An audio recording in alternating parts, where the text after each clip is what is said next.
नमस्कार। आज फाल्गुन कृष्ण षष्ठी शक 1937 सादर करत आहोत ठाणे वार्ता। ठळक घडामोडी। कल्याण रेती बंदर आणि डोंबिवली मोठा गाव इथे महसूल विभागाच्या अधिकाऱ्यांनी छापा टाकून जप्त केल्या 2 कोटींच्या 47 क्रेन्स।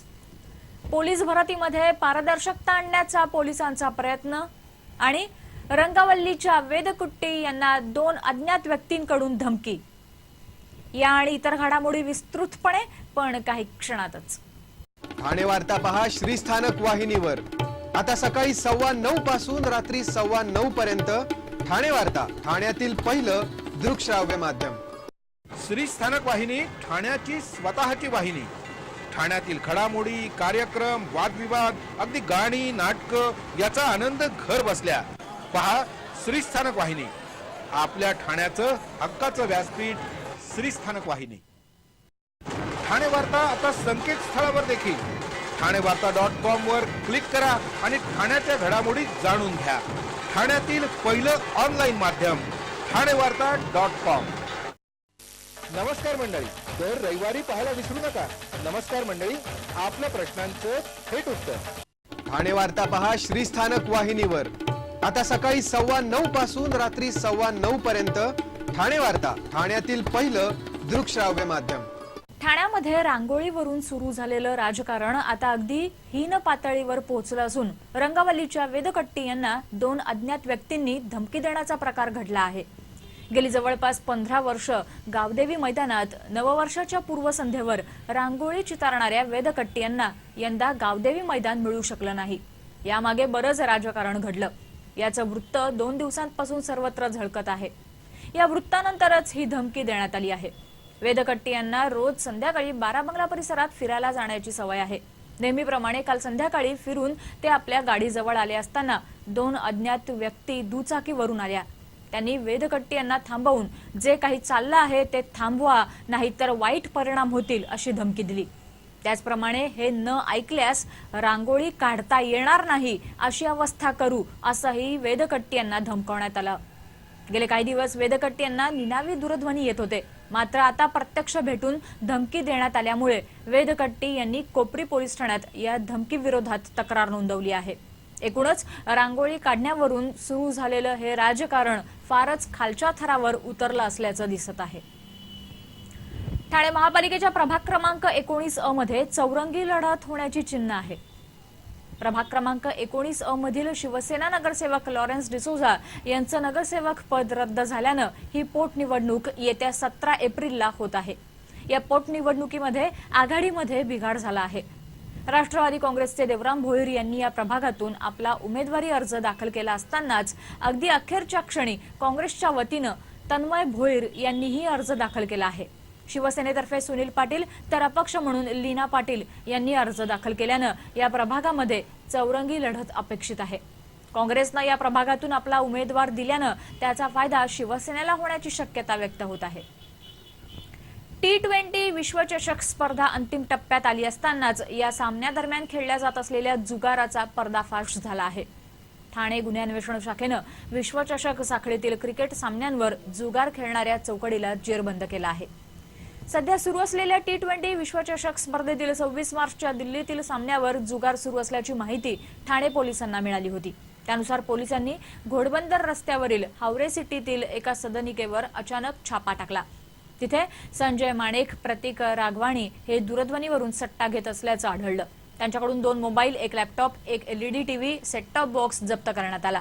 पोलिसांच्या तपासात माणेक हा सट्ट्यामधील जोखीम कमी करण्याकरता कुख्यात बुकी प्रवीण बेरा आणि त्याचा साथीदार निकुंज ठक्कर यांचा वापर करून सट्टा घेत असल्याची माहिती मिळाली। पोलिसांनी या प्रकरणी प्रवीण बेराचा हस्तक जगदीश पटेल आणि बुकी अरविंद अग्रहरी यांना ताब्यात घेतला आहे।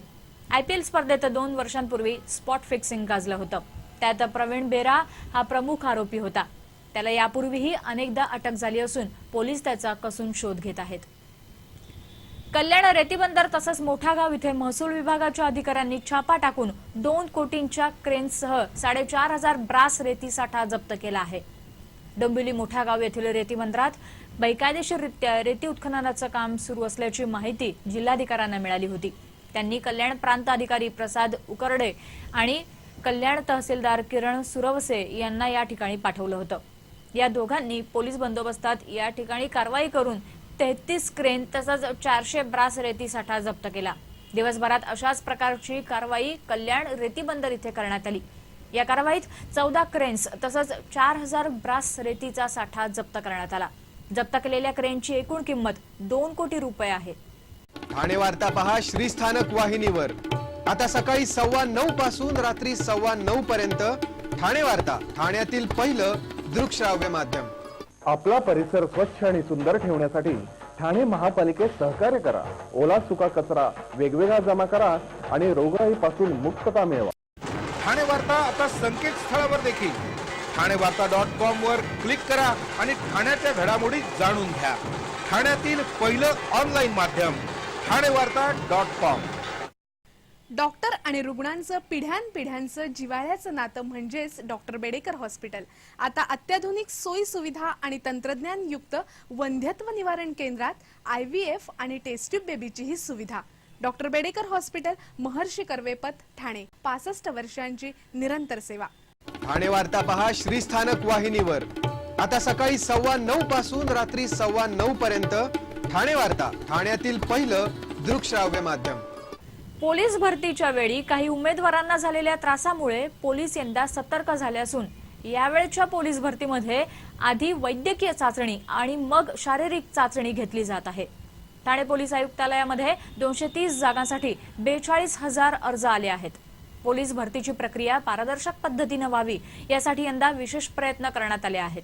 पोलीस भरतीसाठीची कालपासून 20 एप्रिलपर्यंत चालणार आहे। रोज 2,500 उमेदवारांची चाचणी घेतली जात असून यंदा प्रथमच भरती प्रक्रिया क्लोज सर्किट कॅमेऱ्याच्या नजरेत आणण्यात आली आहे। भरतीसाठी सुरुवातीला उमेदवारांची कागदपत्रांची तपासणी केली जाते। कागदपत्रांची तपासणी झाल्यानंतर त्यांना टोकन दिलं जातं। या टोकननुसार त्यांची वैद्यकीय चाचणी होते आणि मग भरतीसाठी आलेल्या उमेदवारांची शारीरिक चाचणी घेतली जाते। शारीरिक चाचणीसाठी गुण देण्याची पद्धतही पारदर्शक ठेवण्यात आली असून उमेदवाराला लगेचच किती गुण मिळाले याची माहिती मिळू शकते। स्वतः अतिरिक्त पोलीस आयुक्त मकरंद रानडे या भरती प्रक्रियेवर लक्ष ठेवून आहेत। कोणत्याही भूलथापांना अथवा आमिषांना बळी पडू नये असं आवाहन पोलिसांच्या वतीनं करण्यात आलं आहे। शहापूर तालुक्यातील घाटघर जलविद्युत प्रकल्पाच्या उपअभियंत्यासह विभागीय लेखा अधिकाऱ्याला 55,000 रुपये स्वीकारताना रंगेहात पकडण्यात आला आहे। या प्रकरणातील तक्रारदाराचं कामाचं देयक मंजूर करण्यासाठी उपअभियंता किशोर अग्रवाल यांनी त्यांच्याकडे 50,000 रुपयांची मागणी केली होती। तर विभागीय लेखा अधिकारी रजनीश रंजन यांनी देयकाच्या 2% रक्कम म्हणजे 5,000 रुपयांची मागणी केली होती।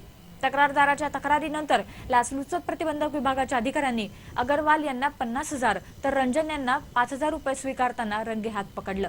या दोघांना उद्यापर्यंत पोलीस कोठडी देण्यात आली आहे। आज भिवंडी बाह्यवळण रस्त्यावर सकाळपासून मोठी वाहतूक कोंडी झाली होती।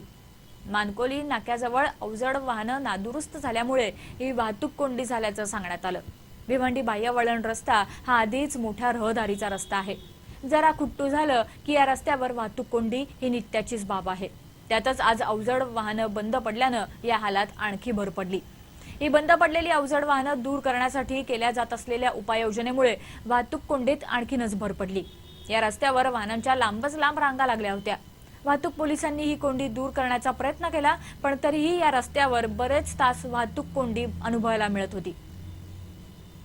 शिवसेना भारतीय जनता पक्षाची युती असली तरी या दोन्ही पक्षांमध्ये यानं त्या कारणानं चढाओढी बरोबरच सुप्त संघर्ष सुरू असल्याचं दिसत आहे। ठाणे महापालिकेच्या स्थायी समिती सभापती पदाची निवडणूक होत असून भारतीय जनता पक्षानं सभापती पदावर दावा केला आहे। महापालिकेच्या स्थायी समितीमध्ये भारतीय जनता पक्षाचे संजय वाघुले हे एकमेव सदस्य आहेत। गेल्या सार्वत्रिक निवडणुकीनंतर शिवसेना भारतीय जनता पक्षामध्ये झालेल्या चर्चेत 5 वर्षात एकदा स्थायी समितीचं सभापतीपद भारतीय जनता पक्षाला देण्याचं ठरलं होतं। याला 4 वर्ष झाली असून भारतीय जनता पक्षाला अद्याप तरी स्थायी समितीचं सभापतीपद मिळू शकलेलं नाही। गेल्या वर्षी नरेश मस्के यांच्यामुळे भारतीय जनता पक्षाला मूग गिळून गप्प बसावं लागलं होतं। यंदा तरी सभापतीपद मिळावं अशी भारतीय जनता पक्षाची इच्छा आहे। शिवसेनेनं दिलेला शब्द पाळला तरच हे पद भारतीय जनता पक्षाला मिळू शकतं। शिवसेनेमध्ये सर्वात ज्येष्ठ नगरसेवक विलास सामंतही सभापती पदासाठी इच्छुक असल्याचं सांगितलं जातं। स्थायी समितीमध्ये शिवसेनेचं पूर्ण बहुमत आहे। 16 सदस्यांपैकी शिवसेनेकडे 8, राष्ट्रवादी काँग्रेस 4, काँग्रेस 2 तर भारतीय जनता पक्ष आणि महाराष्ट्र नवनिर्माण सेनेचा प्रत्येकी 1 सदस्य आहे. या पदासाठी 4 एप्रिलला निवडणूक होणार असून उद्यापर्यंत अर्ज दाखल करायचे आहेत.